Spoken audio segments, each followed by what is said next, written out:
अब हम सुनेंगे मनुष्य आत्मा 84 लाख योनियाँ धारण नहीं करती। जैसे 5000 वर्ष के अंदर 4 युग होते हैं और उन चारों युगों में टोटल हम जन्म 84 जन्म लेते हैं, ना कि 84 लाख जन्म लेते हैं। शास्त्र लिखित है मनुष्य आत्मा 84 लाख जन्म लेती है, परंतु परमात्मा ने यहाँ पे यही बताया है कि कोई भी मनुष्य आत्मा 84 लाख जन्म नहीं लेती है, सिर्फ और सिर्फ 84 जन्म लेती है। वह 84 जन्म भी हम किस प्रकार से लेते हैं और किस जन्म से लेते हैं, किस रूप से लेते हैं, वह यहाँ पे आज समझाया जाएगा। तो जैसे यहाँ पे ऐसे दिखाया है कि इस व्यक्ति की मृत्यु हो चुकी है और इसकी यह पत्नी वो रो रही है। क्यों रो रही है? क्योंकि ऐसे सुना हुआ है कि मृत्यु के बाद पता नहीं अभी इसका पति अगला दूसरा जन्म किस रूप से लेगा, किस जानवर के रूप से लेगा, यह भी उसको एक दुख है। दूसरा है इसका जीवन साथी था जो उसे छोड़ के चला गया है, इसलिए उसके जाने का भी उसे दुख हो रहा है। तो यहाँ पे ऐसे अब हम देखेंगे कि मृत्यु के बाद हम जन्म जन्म किस रूप में जन्म लेते आए हैं, क्या पशु पक्षी या फिर किस रूप में। तो यहाँ पे उदाहरण के रूप में ऐसे बताया हुआ है, जैसे इस व्यक्ति की आत्मा निकल चुकी है, आत्मा अमर है, तो उस अमर आत्मा को पुनर्जन्म लेना है और जब तक ये दुनिया का चक्र चलता रहेगा तब तक जन्म मृत्यु का चक्र भी चलता रहेगा। तो समझो अभी इस व्यक्ति ने अगला जन्म लिया, अगला कौन सा जन्म लेने वाली है? तो यहाँ पे दिखाया है क्या इसका खरगोश के रूप से जन्म लिया? तो नहीं। तो फिर यहाँ पे दिखाते हैं क्या गाय के रूप से उसने जन्म लिया? नहीं। तो फिर घोड़े के रूप से जन्म लिया, गधे के रूप से जन्म लिया, या फिर मोर है, लायन है, कुत्ता है, क्या इनके रूप से जन्म लिया? तो नहीं दिखाया है, नहीं बताया है। तो फिर इस आत्मा ने किसके रूप से जन्म लिया होगा? जैसे यहाँ पे और भी बड़े बड़े जानवर बाकी नहीं दिखाए हैं, क्या उनके रूप से जन्म लिया?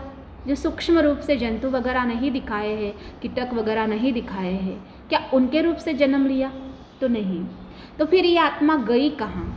तो यहाँ पे ऐसे दिखाते हैं जब जानवर जन्म, पशु पक्षी जन्म नहीं लिया है तो ये आत्मा गई कहाँ? क्योंकि पुनर्जन्म तो फिक्स है। तो यहाँ पे ऐसे दिखाया है मनुष्य आत्मा थी, इसलिए अगला जन्म भी मनुष्य के रूप से ही लिया है।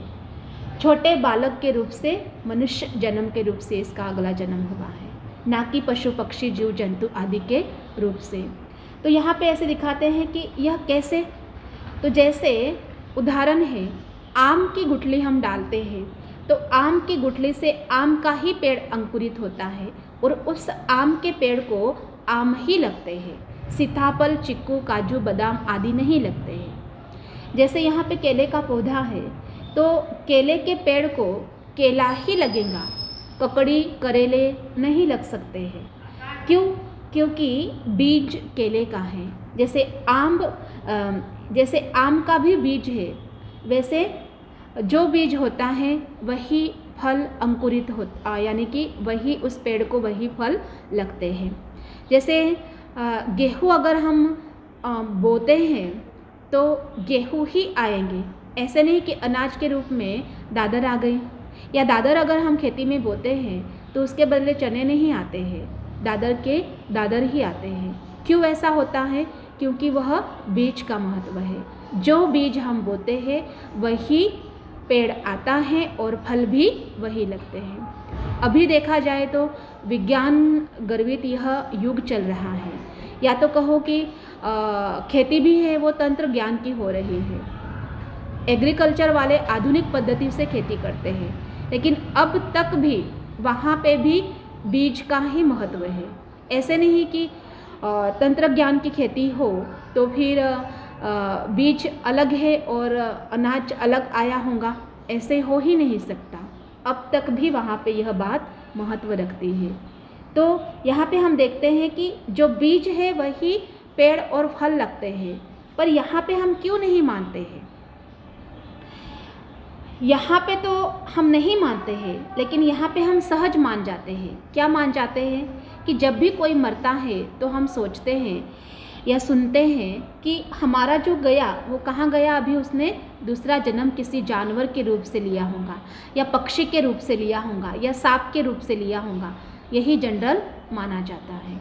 जब भी कोई शरीर छोड़ के चला जाता है तो उसके बारे में यही दिखाते हैं हमारा जो गया वो सांप बन गया, यानी उसने सांप का जन्म लिया होगा, नहीं तो फिर कौवे का जन्म लिया होगा। पक्षी के रूप से कौवे का जन्म ज़्यादा दिखाते हैं।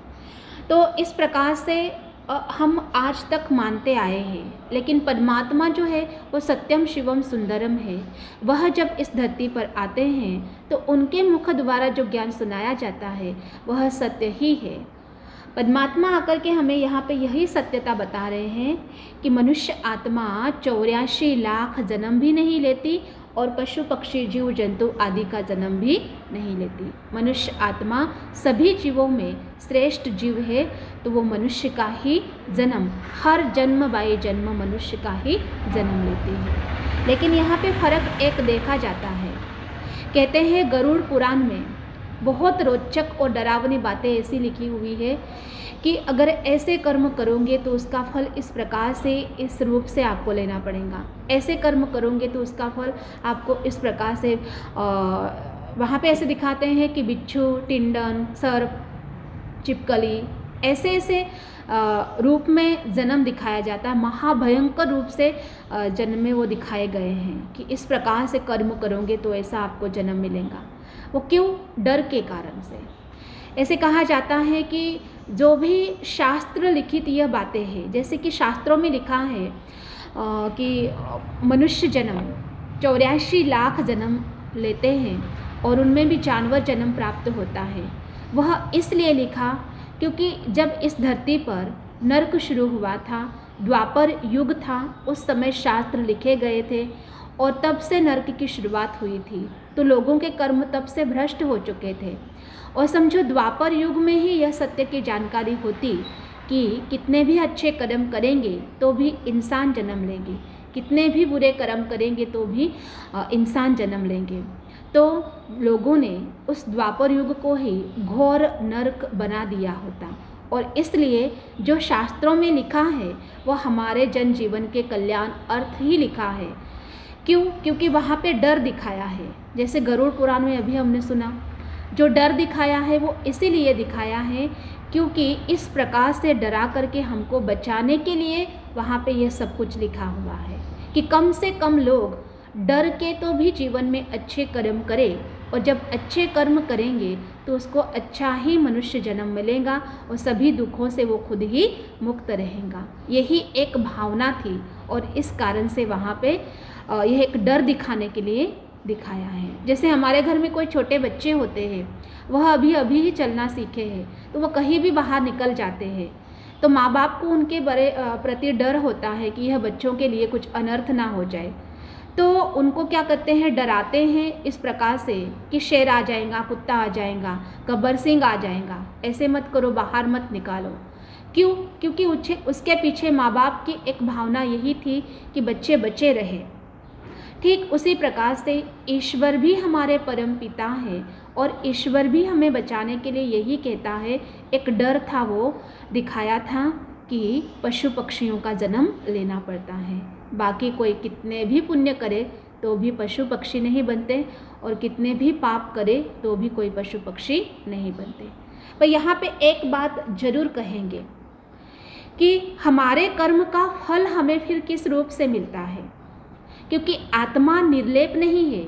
जो भी कुछ कर्म करती है आत्मा को कर्मों का लेपछेप लगता है। तो फिर हमारे कर्म का फल जो है वो हमें किस रूप से प्राप्त होता है, कैसे आत्मा को भोगना पड़ता है।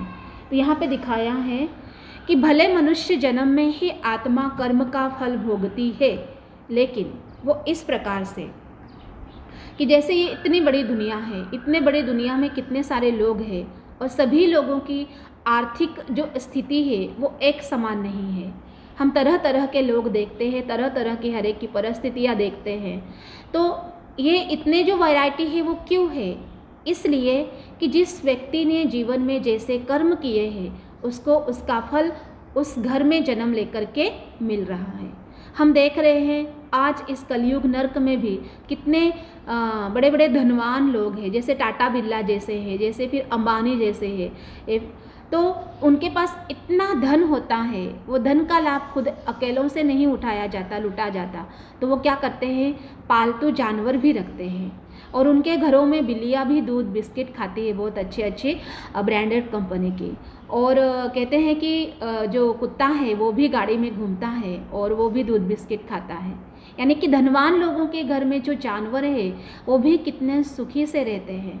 और एक तरफ देखा जाए तो ऐसे भी हम लोग देखते हैं जो है तो भले वो इंसान, लेकिन इंसान होते हुए भी उसे रहने के लिए घर नहीं है, पहनने के लिए कपड़े नहीं है और 2 वक्त की उसको रोटी नहीं मिलती। उनका जीवन ठीक इस जानवर के प्रकार से ही वो चलता है।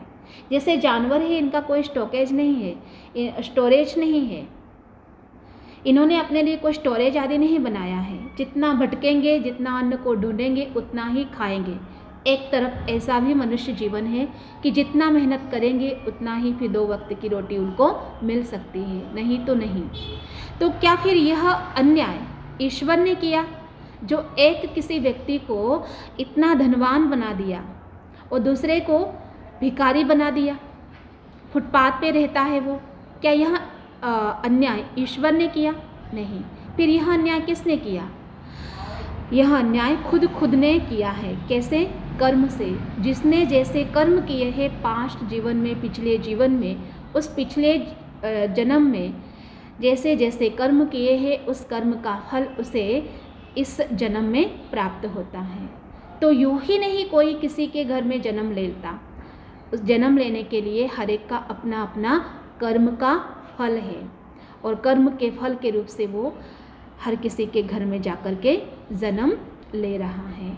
तो इस प्रकार से यह क्लियर है कि मनुष्य आत्मा 84 लाख जन्म नहीं लेती है और 84 जन्मों में भी वो पशु पक्षी जीव जंतु आदि का जन्म कभी भी नहीं लेती है।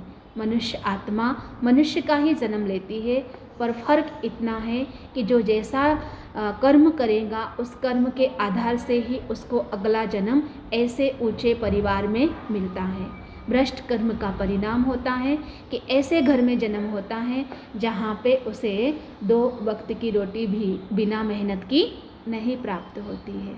इसलिए परमात्मा ने कहा है जीवन में सदैव अच्छे कर्म करना, कर्म करो ऐसे भाई पड़े ना फिर पछताना, एक दिन तो धर्मराज को पड़ेगा मुख दिखलाना। ओम शांति।